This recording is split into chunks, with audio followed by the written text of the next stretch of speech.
جو اب تک کی تازہ پیش رفت ہے اس کے بعد ایران کی جانب سے جو ہے حملہ کیا گیا، 3 بحری جو ٹینکر ہیں وہ تباہ کیے گئے، تجارتی آئل ٹینکرز کو نشانہ بنایا گیا جو کہ قطر اور سعودی کے تھے، جس کے بعد امریکہ کی جانب سے جو ہے نہ صرف ان کا لائسنس منسوخ کر دیا گیا ہے، جبکہ اس کے ساتھ ساتھ امریکہ کی جانب سے 80 تقریباً جو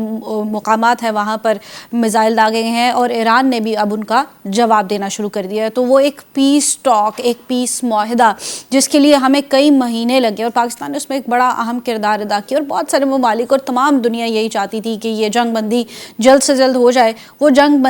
بندی کے بعد دوبارہ سے جنگ کے جانب جو ہے نا وہ رخ اختیار کر رہی ہے۔ سینئر تجزیہ کار رضا کھرل صاحب جنہوں نے اس ٹاپک کو یہ ٹائٹل دیا تھا، ہمارے ساتھ پھر سے موجود ہیں۔ السلام علیکم سر۔ وعلیکم السلام سر، کل تک تو یہ ایک بمپی روڈ ٹو پیس تھا، اب ایک میزائل کے نتیجے میں یہ روڈ تباہ ہوتا نظر آ رہا ہے، جو کہ ایک اچھی بات نہیں ہے ہمارے لیے، ایک پریشان کن چیز ہے، کیونکہ اس سے صرف ایک پوائنٹ، ایک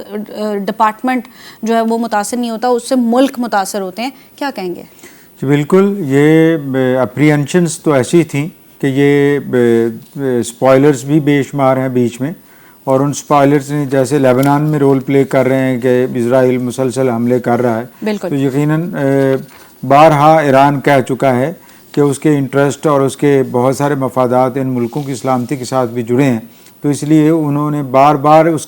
معاہدہ جو MOU سائن ہوا تھا، اس MOU کی دوسری کلاس کے اندر لیبنان میں جنگ بندی کرنے کی طرف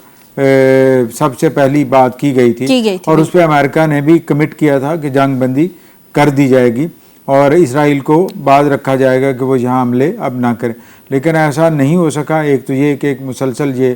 دوسرا یہ کہ کچھ چیزیں ایسی تھیں، کچھ کلاسز اس MOU میں کہ جو بالکل ڈسکرپشن مانگ رہی تھیں، انٹرپریٹیشن ان کی اپنی اپنی کی جا رہی ہے، بالکل ایک دوسرے سے بہت مختلف، اس کا بھی نقصان ہوا ہے کہ اس انٹرپریٹیشن کی روح سے یہ کہ ایران یہ کہتا ہے کہ سوائے عمان کے کوئی اور اختیار ہی نہیں رکھتا، کسی طرح کا بھی حق ہی نہیں رکھتا اس آبنائے ہرمز پر، جس کے اوپر لڑائی اور کانسنٹریشن رہی ہے لڑائی کی، جبکہ اس آبنائے ہرمز کے اندر کم از کم 4 اور ممالک بھی شامل ہیں جو یہاں سے گزرتے ہیں، جہاں سے ٹریڈنگ ہوتی ہے ان کی، تو یہ ان کے لیے یعنی ایک طرح سے مسلسل سلامتی کا۔ دوسری طرف امریکہ کہتا ہے کہ ایران اس بہانے سے آبنائے ہرمز پر اپنے اختیار کے بہانے سے مختلف ٹینکروں سے یا دیگر ممالک سے ٹیکسز وصول کر رہا ہے، اور یہ سراسر آبنائے ہرمز کے آزادی یا وہاں پہ کام کرنے والے، وہاں پہ ان ممالک کی جو تجارت ہے اس کے اوپر ایک قدغن ہے جس کو قبول نہیں کیا جاتا۔ یوں یہ ٹریگر کر جاتی ہے، اور پھر کل یہ سخت ترین حملہ ہوتا ہے جس میں پہلے ان ٹینکرز کو اٹیک کیا گیا، اور اس کے بعد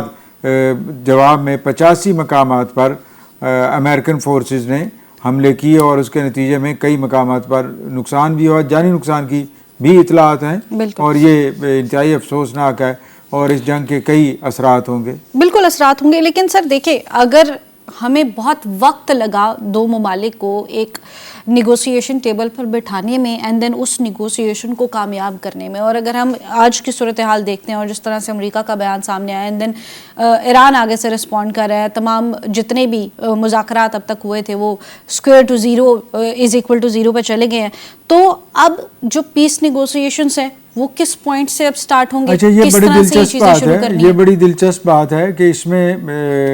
پریزیڈنٹ ڈونلڈ ٹرمپ کا جو سٹیٹمنٹ، جس میں اس نے کہا کہ ڈیل از ڈیڈ، لیکن ساتھ ہی اس نے یہ بھی کہا کہ دیر از روم فار ٹاکس، ٹھیک ہے، ٹاکس کنٹینیو، تو اس کا مطلب جب تک روم ہے ٹاکس کے لیے تو امید بھی قائم ہے۔ تو دونوں ممالک کو ہوش کے ناخن ضرور لینے چاہیے، اور خاص طور پر ایران کے حوالے سے میں یہی کہوں گا کہ آبنائے ہرمز پر اس کا بے شک اختیار ہے، لیکن چیزوں کو ٹھنڈا کرنا ریسیونگ اینڈ پہ ہے نا، بالکل، یعنی حملہ کہاں پہ ہوتا ہے؟ ایران پر، ٹھیک ہے، امریکن تنصیبات پر ہوتا ہے تو وہ بھی برادری اسلامی ممالک کے اندر واقع ہیں، بالکل، مڈل ایسٹ پورا کا پورا اس کے اندر آ جاتا ہے، اس وجہ سے جو کولیٹرل ڈیمیج ہے ان ممالک میں بھی ہوئے جا رہا ہے، اور جو محبت تو نہیں ہوگی کہ جہاں حملہ ہوگا، جس ملک پر حملہ ہوگا وہاں محبت تھوڑی ہوگی، وہاں تو نفرتیں پھیلیں گی، اور یہ نفرتیں آگے پھر فردر نفرتوں کا باعث بھی بن سکتی ہیں، اور خطے میں مستقل بدامنی کا باعث بھی بن سکتی ہیں، جس سے معاشی حیثیت کئی ممالک کی اس کے ساتھ ساتھ اور تباہ ہو سکتی ہے یا متاثر ہو سکتی ہے۔ تو میرے خیال میں ایران نے ریزسٹنس کا مظاہرہ کیا ہے, بہت مزاحمت کی ہے, لیکن اب یہ سوچنا ہوگا کہ کیا ممالک اور کیا ایرانی عوام اور کیا علاقے کے لوگ اور کیا دیگر ممالک کیا اتنے لمبے عرصے تک متحمل ہو سکتے ہیں اس طرح کی لڑائی کے اور اس طرح کی جنگ کے, جس کا نقصان بے تحاشا ہو اور آنے والی نسلوں کو اس کی قیمت چکانی پڑے. بالکل سر, دیکھیں جو بھی صورتحال ہے اس سے صرف ہم ایران کی بات نہیں کریں, ایون امریکہ کو جو نقصان پہنچا ہے اور جو مہنگائی کی لہر اس وقت امریکہ میں ہے اور جس طرح کے چیزیں امریکہ سے بھی سامنے آ رہی ہیں, امریکہ بھی زیادہ دیر تک اس چیز کا متحمل نہیں ہو سکتا. تو ہمیں جو روم فار نیگوسیشن جیسے ہم نے کہا یا لچک جو ہے وہ دونوں ممالک کی جانب سے دکھائی جانی چاہیے. لیکن اب پاکستان کے کردار کی اگر ہم بات کریں, اور جیسے ہم نے بات کی کہ نیگوسیشن تو ہوں گی, لیکن اب نیگوسیشن کن پوائنٹس, کیا ہم دوبارہ زیرو سے شروع کریں گے یا ہم کسی اوپری سطح سے یا درمیانی سطح سے یہ چیزیں شروع ہوں گے؟ یہ ٹوٹل 3 کلاسز کے اوپر زیادہ کام کرنے کی ضرورت ہے اس ایم او یو میں. یعنی کلاس نمبر 1 کہ جنگ بندی ہونی چاہیے, اس لیے کسی بھی ملک کو پہل نہیں کرنی چاہیے. بالکل ٹھیک ہے. دوسری کلاس ہے لبنان میں بھی جنگ بندی ہونی چاہیے. لبنان کی جنگ بندی نہ ہونا اس بات کی طرف اشارہ کرتی ہے کہ یہ کہیں نہ کہیں سمر کرتی رہے گی, معاملات خراب ہی رہیں گے. جب تک وہ تیسرا فریق شامل ہے. کلاس نمبر 5 کی بات آتی ہے کہ اس کلاس نمبر 5 میں آبنائے ہرمز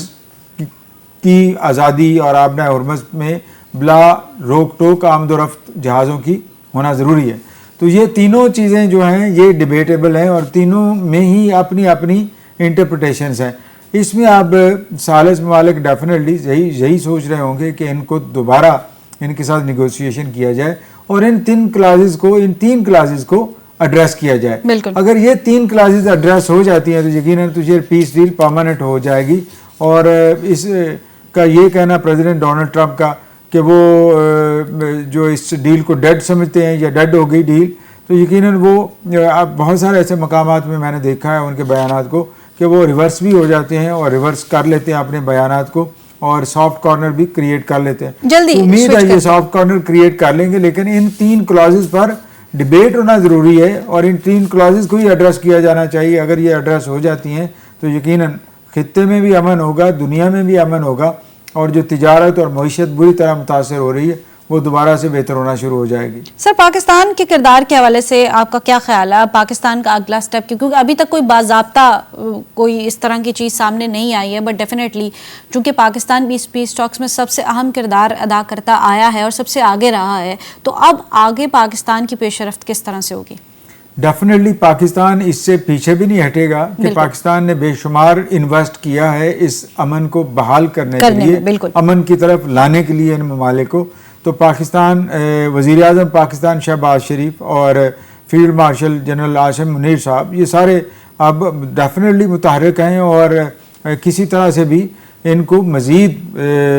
تباہی بربادی پھیلانے سے روکنے کے لیے کوشاں ہوں گے اور ہیں بھی. تو یقیناً آپ ایک آدھ دن میں آپ دیکھیں گے پیش رفت ہوتی, موومنٹ ہوتی, اور اس موومنٹ کے نتیجے میں مثبت نتائج آتے بھی ہم دیکھیں گے. لیکن ڈیفینیٹلی ایک چیلنجنگ ٹائم ہے پاکستان کے لیے بھی, قطر کے لیے بھی. یہ جو ممالک ثالثی کا کردار ادا کر رہے ہیں, درمیان میں ان معاملات صحیح کرنے کی کوشش کر رہے ہیں, یقیناً ان کے اوپر اب بہت زیادہ اور ذمہ داری آ رہی ہے اور زیادہ چیلنجز ہوں گے اور ان چیلنجز کا جواب دینا ڈیفینیٹلی ضروری ہے.